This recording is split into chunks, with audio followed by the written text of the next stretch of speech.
छे कोई नहीं। तो ऐसे हताश निराश व्यक्ति क्या करेगा? इस तरह के ही बार बार बयान देगा। जब जनता सुनने को नहीं आती, उत्तर प्रदेश जैसा बड़ा राज्य जहां नेहरू गांधी परिवार की 4-4 पीढ़ियों के लिए वोट मिलता था, सीटें जीतते थे, आज वहां पर उनकी सुनवाई नहीं, कोई पूछने नहीं आता है। एक तरह से विदाई यहां से उनकी नेहरू गांधी परिवार की हो गई है। तो हताश और निराश तो वो दिखेंगे। और दूसरा, जब वो यहां से हार के वायनाड चले गए थे, तो वायनाड से केरल से जाके उत्तर प्रदेश के लोगों के बारे में जो टिप्पणी की थी, उसका दर्द मुझे भी आज तक होता है। तो उत्तर प्रदेश के लोगों को कितनी पीड़ा होती होगी। सोनिया जी को कई बार जिताया, लेकिन उन्होंने भी अपने क्षेत्र की अनदेखी की। तो अब वो उत्तर प्रदेश से भी राज्यसभा की सांसद नहीं, कहीं और से जाके बने। क्या उनके सहयोगी गठबंधन दल भी उनके लिए सीट नहीं दे पाए?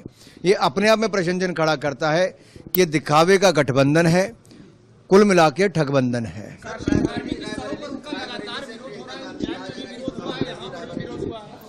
देखिए, धार्मिक स्थलों का विरोध करना ये कांग्रेस की आदत पड़ गई है, और कांग्रेस के गठबंधन के जो सहयोगी हैं उनकी भी।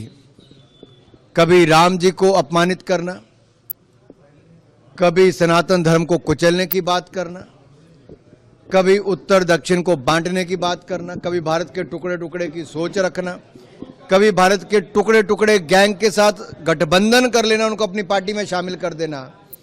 आखिर ये कैसी सोच कांग्रेस की और उनके सहयोगी दलों की हो गई है? और इन सब विषयों पर कांग्रेस चुप क्यों है? पाकिस्तान जिंदाबाद के नारे लगते हैं जब कांग्रेस का राज्यसभा का सांसद कर्नाटक से जीतता है, लेकिन श्रीमान राहुल गांधी और मल्लिकार्जुन खड़गे जी कुछ नहीं कहते, पर्दा डालने का काम करते हैं, छिपाने का काम करते हैं। फॉरेंसिक रिपोर्ट आती है तो उनकी पोल खुल जाती है। आखिरकार ये क्या सोच के चले हैं? क्या सत्ता में आने के लिए देश के टुकड़े टुकड़े करने का संकल्प, एक बहुसंख्यक आबादी को अपमानित करने का, सनातन धर्म को कुचलने का, देश को बांटने का, जाति के, क्षेत्र के, धर्म के आधार पर बांटने का? ये कैसी कांग्रेस और कैसा गठबंधन है? ये अपने आप में एक बहुत बड़ा प्रश्न चिन्ह खड़ा करता है कि कांग्रेस और कितना गिरेगी। इनकी सीटें तो गिर रही हैं, लेकिन साथ ही साथ इनका अपना स्तर भी गिर रहा है।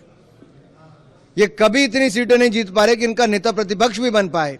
और जितने गंदे और भद्दे बयान अब दे रहे हैं, अब जनता भी तय कर लेगी कि सुपड़ा साफ कांग्रेस का होगा।